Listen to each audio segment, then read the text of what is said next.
Jasper Creed hadn't spoken to another soul in 3 days. Not since the last job ended in blood and dust somewhere near the Kansas border. He was used to quiet, liked it better than the kind of talk that filled most saloons, bragging, lying, swearing, but this silence felt different. It pressed against his ribs like something was missing, like something had been missing for a long time. He rode with his hat low and his rifle tied behind his saddle, leather reins worn smooth beneath his fingers. June wind kicked up the scent of wild sage and dust as his horse moved along the narrow trail. A crow cawed overhead, sharp against the stillness.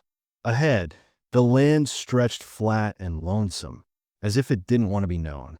Jasper wasn't heading anywhere in particular, just away from the faces of men he'd buried, from the look in the marshal's eyes, from the weight in his chest that had grown heavier since the war.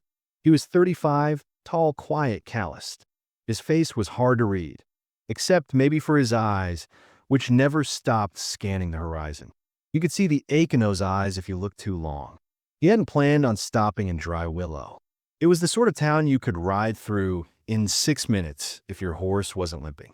Just a few crooked buildings, a small church, and a general store with a busted porch rail. He only stopped because his horse needed water and his leg was stiff from an old bullet that never quite healed right. He tied his horse outside the store and stepped through the door. The bell above rang soft, and the woman behind the counter looked up. "Help you find something?" she asked, eyes wary. He shook his head. "Just supplies." She didn't smile. Folks in towns like this had seen too many drifters. Some stayed and caused trouble. Others didn't leave much behind but dust. Jasper kept to himself, grabbed a sack of beans, a tin of coffee, and a roll of bandage. The woman gave him the total and kept her eyes on his scarred hands the whole time. He stepped outside and was just about to mount up when he heard the commotion. Voices shouting, a child crying, boots pounding dirt. He turned. At the far end of the street, two men were dragging a young woman by her arms. Her dress was torn, her bare feet scraping against the gravel. A boy no older than 6 was clutching her skirts, crying. One of the men kicked the child back hard. Something inside Jasper snapped like a brittle branch. He dropped his supplies without a word, walked toward them slow, deliberate. The men didn't see him until he was close enough to smell their sweat. The bigger one had a jagged scar across his mouth and reeked of whiskey. The other was younger, nervous, eyes darting like a corner dog. "What's going on here?" Jasper's voice was low, but it carried. The bigger man sneered. "None of your damn business." Jasper looked at the woman. Blood on her lip, dirt on her cheeks. Her eyes locked onto his like a drowning person might look at dry land. "You were kin?" the smaller man asked, trying to sound braver than he was. Jasper shook his head. "Let her go." The scarred man chuckled, but his fingers twitched toward his gun. "You got no idea who you're talking to." Jasper didn't blink. "Don't care." It happened fast. The bigger man moved for his gun, but Jasper was quicker. One shot, then silence. The other man froze. Jasper looked at him, gave him a choice. The man let go of the woman and ran. The woman dropped to her knees, gasping. The child rushed to her, wrapping small arms around her waist. Jasper stood there, heart pounding, gun still warm in his hand. The town was silent now, folks peeking out from behind shutters and doors, afraid to step outside. Finally, the woman looked up at him. Her lips parted, voice barely a whisper. "Thank you." Jasper stared at her, her face bruised, her hair tangled, her hands shaking as she held the boy close. He nodded once. "You got somewhere to go?" She hesitated. "Not anymore." He looked away, jaw tight. He wasn't good at this part. Comfort. Connection. He didn't know how to fix broken people. He could barely keep himself upright most days. Still, he found himself saying, "You can come with me, till you figure something out." Her eyes filled with tears, but she blinked them back fast. Why? He didn't know. Maybe because of the way she'd looked at him, like she didn't believe anyone would help her. Maybe because he saw himself in the boy's trembling hands. Maybe because silence was finally getting too loud. He just said, "Ain't right what they did." And with that, Jasper helped her to her feet. The boy clung to his leg now, trusting him like it was the most natural thing in the world. Jasper wasn't ready for that. He didn't think he'd ever be ready, but he didn't push the boy away. They rode out together as the sun dipped low over the plains. Behind them, dry willows swallowed the moment like nothing had happened. But for the first time in a long time, Jasper didn't feel like just another shadow passing through. The road ahead stretched long and unknown. He had no idea where it led, but her presence beside him, silent, bruised, and breathing, meant he wasn't riding alone anymore. And maybe, just maybe, that mattered. They camped by a shallow creek that night, a thin ribbon of water winding through cottonwoods and tall, whispering grass. Jasper built the fire while the woman, her name was Hannah Vale, he'd learned, sat close to her son, brushing the dirt from his arms and checking a red mark on his cheek where the boot had caught him. The boy's name was Jonah, quiet as a shadow, clung to his mother like roots to soil. He didn't speak much, just looked at Jasper with wide, tired eyes. There was trust in them, but also something else, like he'd already seen too much for someone so small. Hannah didn't talk much either, not at first.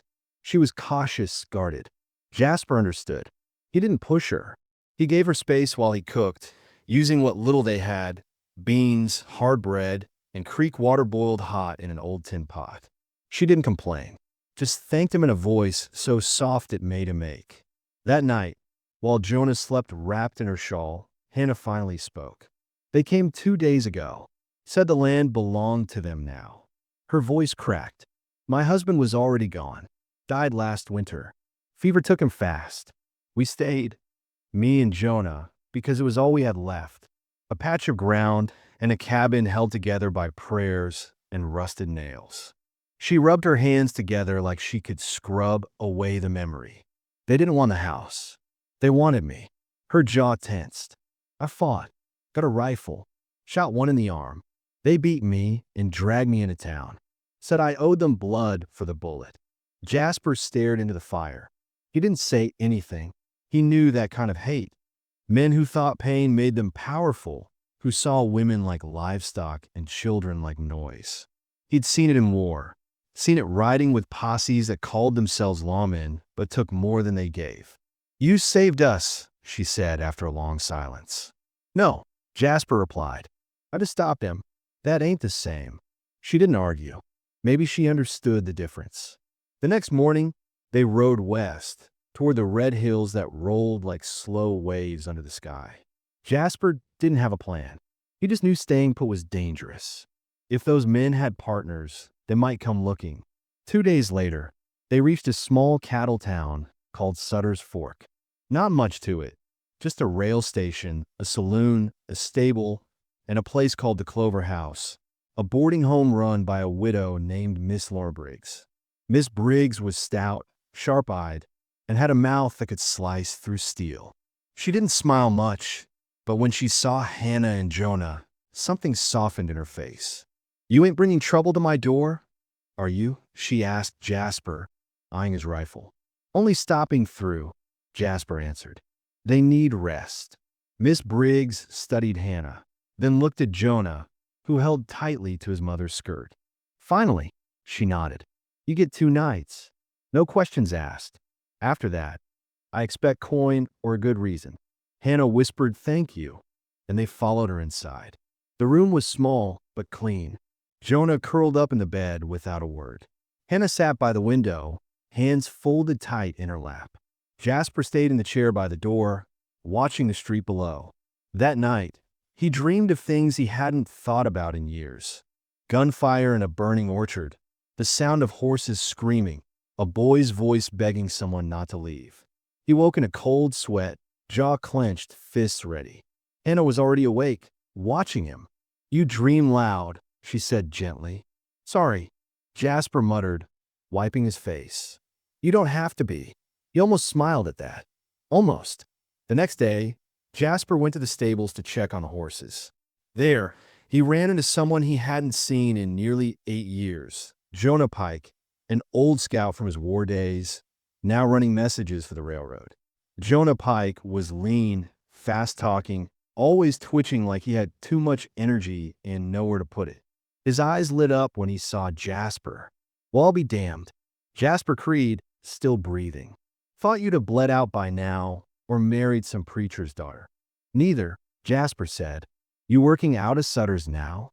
Off and on. Got my hands in some things. Jonah Pike glanced around. What about you? Jasper shrugged. Passing through. Jonah Pike leaned in closer. Word is, you shot Lester Dunn in Dry Willow. That true? Jasper didn't answer, just looked him in the eye. Jonah Pike whistled low. Jasper. Dunn had brothers. Mean ones. The kind that don't forget. You're gonna need to keep moving. Jasper nodded once. He already knew. Back at the boarding house, Hannah had borrowed a basin and was washing Jonah's clothes. She hummed a tune while she worked, low and broken, like she hadn't used her voice in a long time. Jonah played with a carved wooden horse someone had left behind. That evening, Miss Briggs pulled Jasper aside. I don't know what hole you crawled out of, but that woman's been through hell. If you plan to vanish on her, don't wait too long. That boy's already looking at you like you hung the moon. I didn't ask for that, Jasper said quietly. No, but you got it. So figure out if you can carry it. That night, Jasper sat outside the room, staring up at the stars. The air was cool, the wind steady. He could hear Hannah inside, whispering something to Jonah. A bedtime story, maybe, or just a promise that he was safe now. He didn't know when it happened, but somewhere in the middle of silence and starlight, he realized something was changing. Inside him, the way she looked at him, not with fear, not even with gratitude, but like he was real. Like he mattered. He'd spent so many years surviving that he'd forgotten what it felt like to be seen. The next morning, Jonah slipped his small hand into Jasper's without saying a word. Just walked beside him like he'd done 100 times before. Jasper didn't know what to do with that kind of trust. He didn't deserve it, but he didn't let go either. Sutter's Fork was quiet, but Jasper felt the storm coming. Dunn's brothers wouldn't let a death go unanswered. He knew the way those men thought, blood for blood. And they wouldn't care about the woman or the boy. They'd come swinging, guns ready, no questions. So he started preparing. He bought bullets, checked the rifles, scouted the land around the town. He watched the roads for strangers. Jonah Pike offered to help, said he'd ride out ahead and keep his ears open. But no matter how much he planned, the real fight wasn't out there. It was inside. Every time Jasper looked at Hannah, at the way she tried to smile for Jonah, even when her hand shook, he felt something shift. Every time the boy laughed or leaned against him, he felt a pull he didn't understand. And the worst part was, he didn't want to run anymore. He wanted to stay, to protect them, to be something solid in a world that was always falling apart. But he knew better than to hope. The world had a way of crushing good things before they had a chance to grow. And the closer you got to people, the more it hurt when they were taken. Still, when Hannah sat beside him that night, her shoulder brushing his, she didn't flinch. Do you ever wish it had all gone different? She asked. Every day, Jasper said. She nodded. Me too. They sat there quiet, not touching, but not alone either. And that was the moment Jasper understood. Whatever came next, he wasn't just fighting for survival anymore. He was fighting for them. They stayed in Sutter's Fork longer than Jasper had planned. Days turned into a week. The storm he expected hadn't hit yet, though every creak in the floorboards and every unfamiliar horse on the road made him reach for his gun. But life didn't stop waiting on fear. It kept pushing forward in small, quiet ways. Morning started with Hannah pouring coffee into chipped mugs while Jonah fed the horse, who had taken a particular liking to him. The boy had a gentleness that Jasper had never known growing up, like he carried the weight of what happened without letting it harden him. Jasper watched him sometimes from a distance, saw how he smiled when Hannah tousled his hair, how he traced shapes in the dirt with a stick while he hummed to himself. The kind of softness, Jasper hadn't known it could survive this kind of world. Hannah, too, began to change. The bruises faded from her skin, but the deeper wounds took longer. Still, she laughed one afternoon when Jasper tried to help Jonah patch a hole in his trousers and accidentally stitched the leg shut. It was the kind of laugh that caught her off guard, short and breathless, like she hadn't meant to let it escape. Jasper hadn't heard it before. He liked the sound. Later that day, she brushed Jonah's hair on the porch while Jasper sat nearby, whittling a piece of wood into something that might become a bird. The light was gold and soft, the kind that only came right before the sun dipped behind the hills. Hannah looked over at Jasper and said, "You ever have a family?" He shook his head. "Not for a long time. Parents died young. Raised myself after that." "You fought in the war?" He nodded. "Yeah." "What side?" He hesitated. "Wrong one." Didn't realize how wrong till it was too late. She didn't flinch, didn't pull away. Just said, "Still seems like you're trying to make things right." He looked at her, and for the first time, he didn't feel the need to explain himself. Sutter's Fork was quiet, but not dead. A traveling preacher came through, set up a tent near the rail tracks. Folks gathered more out of boredom than faith. Jasper took Hannah and Jonah there one evening. Not for the sermon, but for the pie and music afterward. Someone had brought a fiddle, and a few townsfolk danced in the dirt. Jonah tugged at Hannah's hand until she smiled and let him spin her around. Her laughter floated on the warm night air, and Jasper stood watching, his heart full of something unfamiliar and unsteady. Later, while Jonah dozed off on a blanket under the stars, Hannah and Jasper sat on the edge of the crowd, close but not quite touching. "You seem different here," she said, her voice low. "How's that?" "Softer.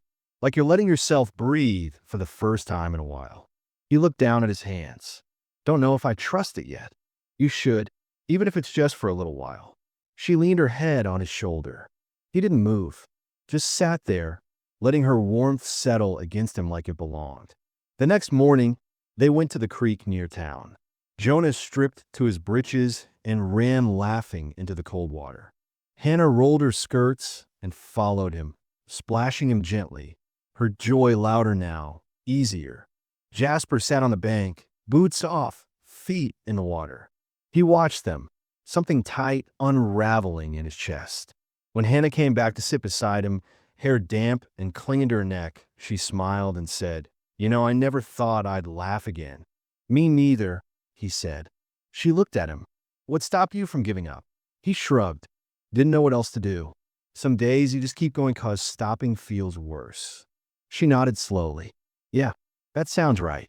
That night, Jasper showed Jonah how to clean and load a small rifle.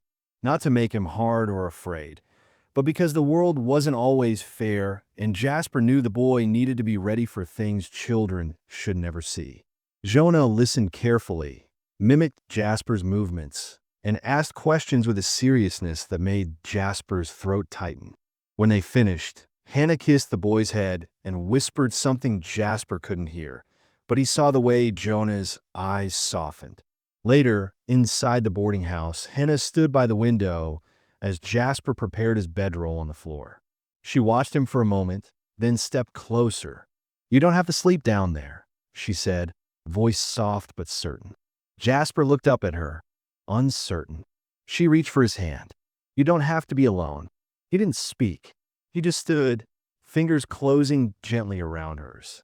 They didn't rush. They didn't speak more than a few words.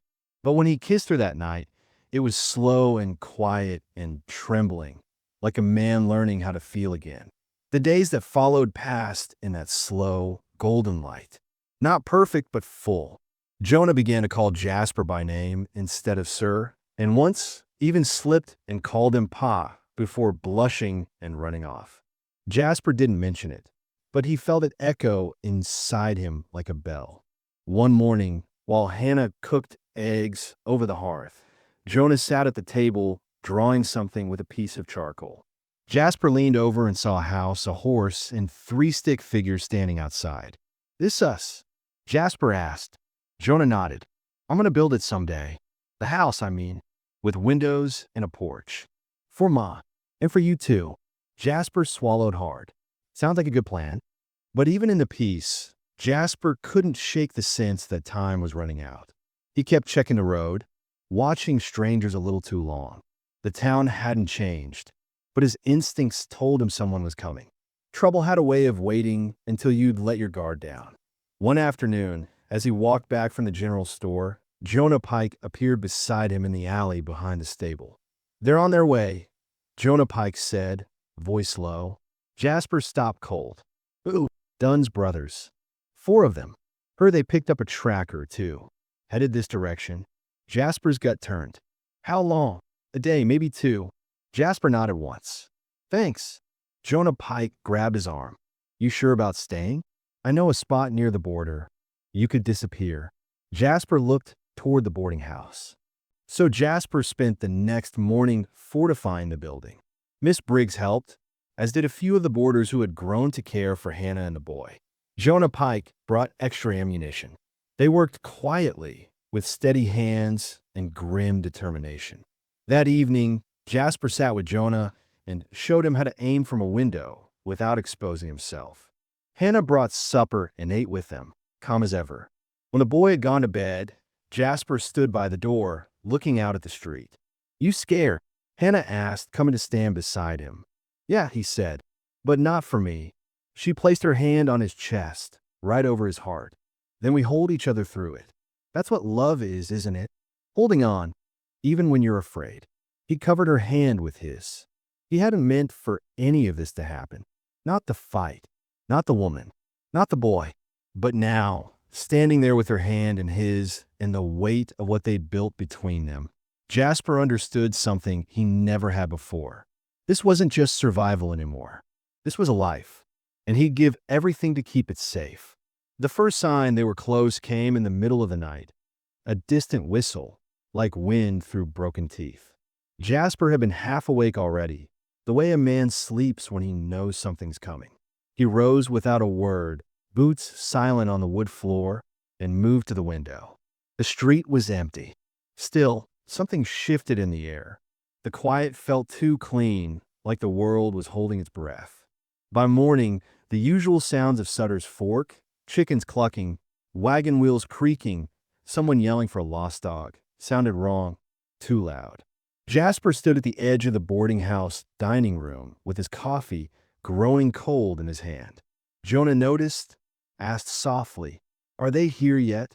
Jasper didn't answer right away. He didn't want to lie. Soon, Hannah set a plate in front of Jonah and kissed the top of his head, but her hands trembled when she turned away. Jasper caught her wrist gently. "I could send you south. No shame in leaving." "No," she said, voice low but sure. "You send us away now, and we'll lose everything we've built." Jasper knew she was right. That was what scared him most. They made it through the day without a sign. Jasper took Jonah out back and showed him how to brace a door with a chair. Then the boy surprised him by asking to shoot the rifle again. He hit every bottle Jasper set on the fence. The pride in Jonah's eyes made Jasper ache. Later that night, Jasper sat alone on the porch, carving a notch into the wood railing for every time he'd killed a man. There were 14 notches already. Some names he remembered, others blurred into years of dust and smoke. He hated every mark. Hannah stepped out behind him, arms wrapped tight around her middle. "You still think of that man?" "I don't know what I am anymore," he said, not looking at her. "You're the one who stayed," she said. "The one who didn't run. That counts for something." He met her eyes, and for a moment, the weight lifted. Then, like a shadow crawling back in, his thoughts turned bitter. "What if I can't keep you safe?" "You're not alone," she said. "We'll fight together." That was the part Jasper couldn't say out loud. The fear wasn't just about the outlaws.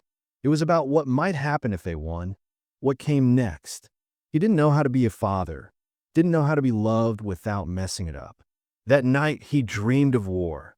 Not gunfire, but the smell of burning fields and the sound of a child crying somewhere he couldn't reach. He woke before dawn, covered in sweat, hands shaking. As the sun rose, the town finally stirred to the danger that had crept closer. Jonah Pike had ridden out early and returned before noon. "They're holed up a few miles east," he told Jasper. "Saw him near the ridge. Looked like they were waiting, maybe for night. 4 men. 3 now, Jonah Pike said. One's got a limp. Guess he won't be fast, but he's still breathing. Jasper didn't smile at the news. They'll come hard anyway. Yeah, they've got something to prove. Jasper walked through the boarding house again, checking the locks, loading the extra rifles Miss Briggs had kept from her dead husband's stash. He paused in the hallway outside Jonah's room, listened to the boy humming under his breath. That sound, soft and innocent, almost brought Jasper to his knees. He sat outside the boy's door for a while. When Hannah found him there, she sat too. "You never told me what haunts you," she said. He looked at his hands. "I shot a man once in front of his daughter. She couldn't have been more than 6. He begged me not to. I thought he was bluffing, trying to buy time, so I didn't listen. Afterward, she didn't cry. She just stared at me, like I wasn't even human." Hannah touched his arm gently. "You were a different man then." He shook his head. "I still see her face sometimes. Not angry, just hollow." She was quiet for a long moment. "I was hollow too when Dunn first started hitting me. When he took what he wanted, like I was just a thing. Some days I thought dying would be better. But Jonah, he kept me breathing, even when I didn't want to." Jasper looked up at her. "You're stronger than me." "No," she said. "Just had more to lose." That night, rain came. Hard, cold, and sudden. The kind that drowns out your own breath. Thunder rolled through the hills, and Jasper wondered if it would mask the sound of horses. The boy slept on a cot near the fire. Hannah leaned against the hearth, arms folded tight. Jasper paced, restless. Every crack in the wall felt like a gunshot waiting to happen. "I don't want him to see it," Jasper muttered. "What it's like when men like Dunn come to take something back." Hannah's voice broke a little. "Then don't let them." He turned, suddenly angry. Not at her, but at the truth in her words. "You think I haven't been trying? Every day I'm with you too. I want to be someone else. But I don't know how." "You start by standing your ground," she said, "even if your knees shake." He stared at her for a long second and then pulled her into his arms. "I'm so scared, Hannah." "I know," she whispered. "Me too." That was when Jonah stirred, eyes half open. "Is it time?" "Not yet," Jasper said softly. "Go back to sleep." But the boy didn't. He got up, walked to the window, and pulled back the curtain. "They're here," he said quietly. Jasper crossed the room in 3 steps. In the dim rain, her figure stood just past the fence line, dark, unmoving. Watching. Jasper closed the curtain. "Get to the back. Don't come out till I say." Miss Briggs moved like she'd done this before. She herded Jonah into the pantry and locked the door behind him. Hannah grabbed the small revolver from the cabinet and checked the cylinder. Jasper took the rifle to the window and slid it open just enough to aim. Then the silence cracked. A gunshot. Close. The window shattered. Hannah ducked. Jasper fired. Another shot returned from the trees. Jasper dropped low, heart pounding. "They're spreading out," he muttered, "trying to flank." "We can't outshoot 4 men," Hannah said. "We don't have to," he said. "We just have to hold long enough for Jonah Pike to come back." More gunfire. Jasper shot again. He hit someone, maybe just a shoulder, but it bought a few seconds. He turned to Hannah. "Stay here." "No, I mean it. I'm going to draw him off." "You do that, you might not come back." He didn't answer. He kissed her instead, hard and fast, and then slipped out the back door into the storm. The cold hit him like a hammer, but the darkness was cover. He looped behind the stable, crept through the mud, heart hammering. He saw one of them, lean, long coat, crouched by the well. Jasper raised his gun, fired. The man collapsed without a sound. The other shouted. Jasper ran. 2 more shots rang out behind him, one grazing his side. He dropped into the weeds behind the barn and didn't move. Then a voice, low and mean, called out from the front of the boarding house. "Hannah, I know you're in there. You and the boy." Jasper's stomach turned.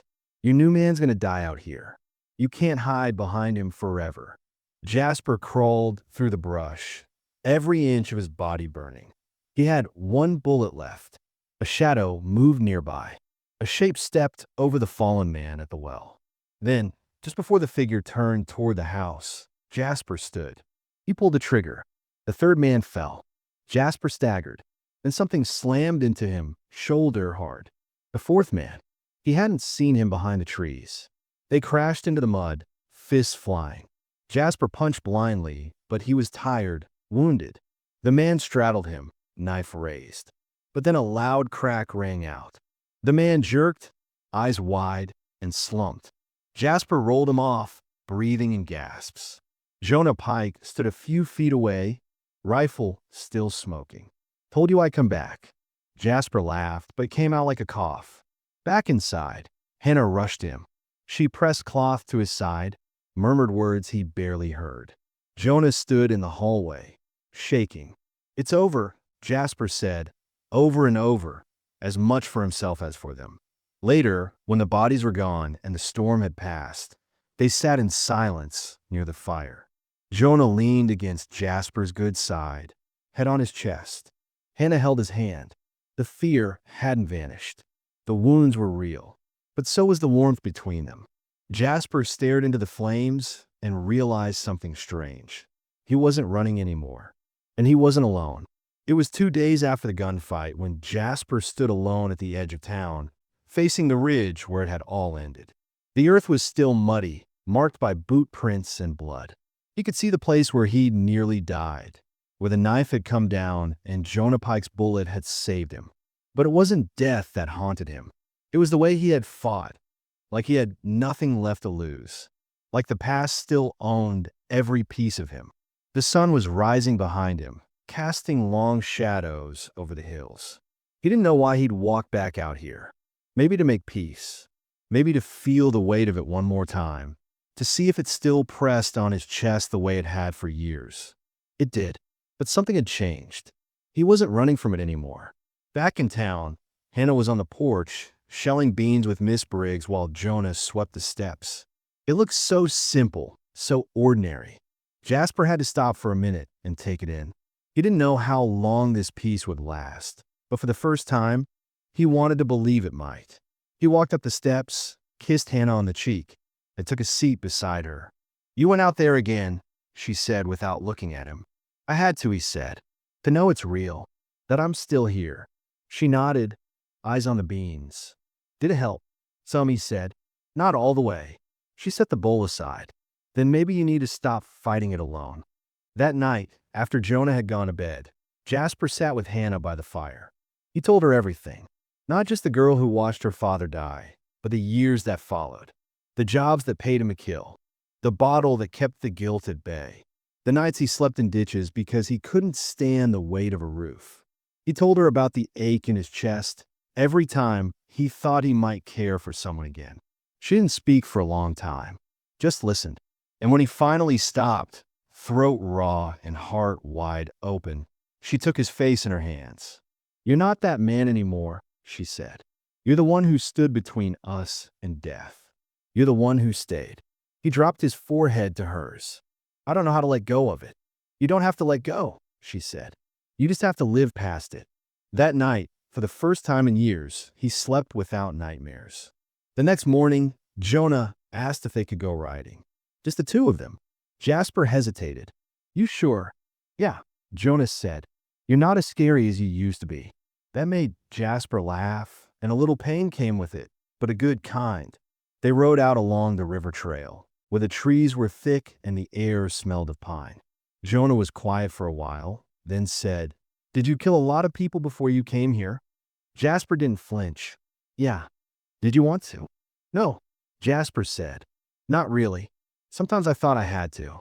Other times I was just angry. I didn't care what happened to me." Jonah looked at the ground as his horse plodded along. "Were you like my father?" Jasper breathed slow. "No. I hurt people, but I didn't take joy in it. I never hit someone smaller just to feel big." Jonah nodded. "I'm glad you're here." They rode for another hour before turning back. Something had shifted in the boy's eyes. A quiet trust, tentative but growing. When they got back, Jonah Pike was waiting on the porch. He looked more weathered than usual, eyes heavy. "You get word?" Jasper asked. Jonah Pike nodded. "Sheriff from Dry Butte sent a rider. Said one of the men we dropped was wanted in 3 counties. Looks like we cleaned up more than just a personal score. Jasper didn't smile. Doesn't change what it cost. No, Jonah Pike said, but it might buy you some peace. Hannah brought out lemonade, and they sat together under the fading afternoon sun. Later that week, the town gathered for Sunday church. It was the first time Jasper had gone in years. He stood at the back at first, arms crossed, uncomfortable in his boots. But when Hannah took his hand and pulled him beside her, he stayed. The preacher spoke about redemption, how it's not always something you earn, but something you choose to accept. Jasper didn't believe in much, but those words stuck. Maybe it wasn't about being forgiven. Maybe it was about forgiving yourself. Afterward, folks came by to shake his hand. Thank him. Men he barely knew. Women who'd watched from their windows as bullets flew. No one called him a hero, but they looked at him like he belonged. Jasper smoothed the boy's hair. He can't hurt you anymore. You're sure? Jasper looked him in the eye. I promise. Jonah leaned into him, small arms wrapping around Jasper's middle. Can you stay till I fall asleep? I'll stay all night. He did. The next morning, Jonah brought him a hand-drawn picture. It was a crude sketch of 3 people and a dog. Jasper looked at it a long time before realizing what it meant. That's us? He asked. Jonah grinned. Yeah, you even got a hat. Jasper felt his throat tighten. It's perfect. A week later, Jasper walked to the edge of town, alone again. But this time, not to face the past. He carried something wrapped in cloth, the old revolver he'd kept since the war, the one he used the day the girl watched him shoot her father. He reached the riverbank, unwrapped it slowly, and stared at the cold steel. Then, with a breath, he threw it in. The splash was small, but in Jasper's chest, something broke free. He stood there a while, wind in his hair, the sky wide and blue overhead. Then he turned and walked back toward home, toward Hannah, Jonah, and the quiet kind of love that didn't shout or demand, but simply stayed. And for the first time in his life, Jasper Creed believed he was worthy of it. The fields were golden that late autumn morning, quiet except for the soft rustling of wind through dry stalks. Hannah stood on the porch, her arms wrapped around herself despite the sun. She watched as Jasper came up the path from the barn, sleeves rolled, dust on his boots. There was something different in his stride, less guarded, more steady. He wasn't rushing anymore. He wasn't walking like a man, trying to outrun his own name. When he reached her, he didn't say anything right away. He just leaned against the post beside her and looked out over the land. The horses were grazing near the far fence. Jonah's old dog dozing in the sun. You remember when you first got here? She asked softly. You didn't say 10 words to me that whole first week. Jasper chuckled low, was trying not to get attached. She looked over. And now? He turned his head. Now I don't want to be anywhere else. That night they ate by firelight. Jonah had gone to stay with the Briggs boys for the night. First time he'd asked to sleep away from home. Hannah had laughed, said it was a good sign. Jasper had agreed, though the silence in the house afterward felt strange at first. Not empty, just quiet in a way they weren't used to. They didn't speak much while they cleaned the dishes. There was something electric in the stillness, a kind of waiting. When Jasper reached for the last plate, their hands brushed.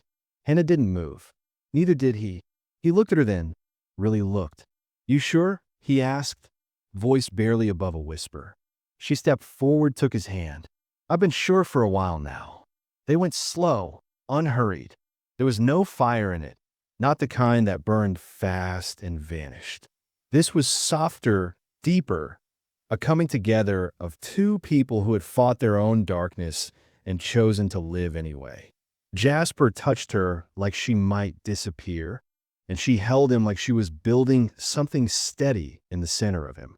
When it was over, they lay in the afterglow, the candle flickering low on the nightstand. Jasper ran a hand down her spine, slow and thoughtful. I didn't think I'd get this, he said. Hannah rested her head against his chest. Didn't think I'd trust anyone enough to let them close. He nodded.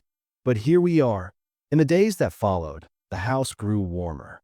Jasper started sleeping in, not because he was tired, but because the bed beside Hannah felt like the only place he truly rested. She started humming again in the kitchen, something she hadn't done in years.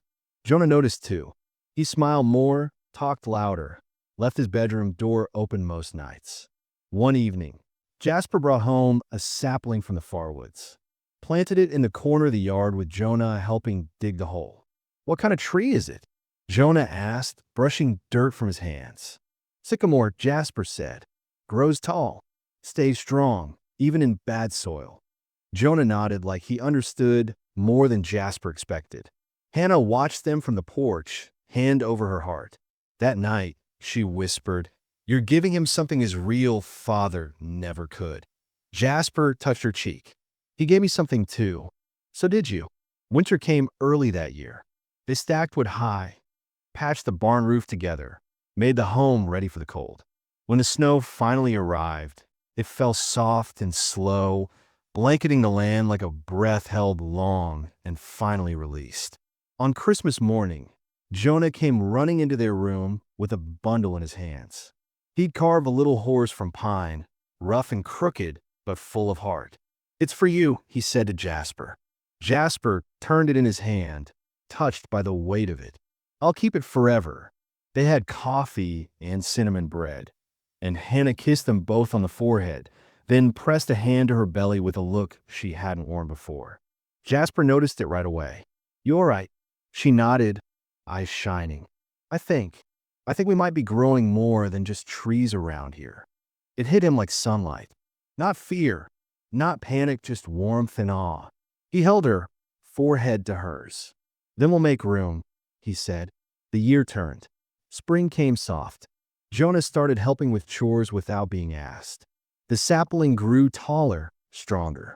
Jasper found himself waking up without the weight in his chest. Not gone entirely, but light enough to carry. One night, as the stars spread out over the roof of the world, Jasper sat on the porch with Hannah curled into his side. Jonah had gone to bed early, worn out from playing by the creek. "Do you ever think about before?" she asked. "Sometimes," he said, "but it feels farther away now, like it happened to someone else." She nodded. "I don't forget either, but I don't live there anymore." Jasper took her hand. "We live here." They sat in silence after that, the kind that feels full instead of empty. The wind moved through the grass. The fire crackled low behind them, and Jasper closed his eyes for a moment. He didn't need to be forgiven. He didn't need to be called a hero. All he needed was this, a quiet life, a woman who saw him for who he really was, and the sound of a child breathing easy in the room down the hall. He'd carried the weight of love his whole life like it was something he didn't deserve. But now, in the hush of a new season, Jasper Creed finally let himself believe in the truth of it. And it didn't feel heavy anymore. It felt like home.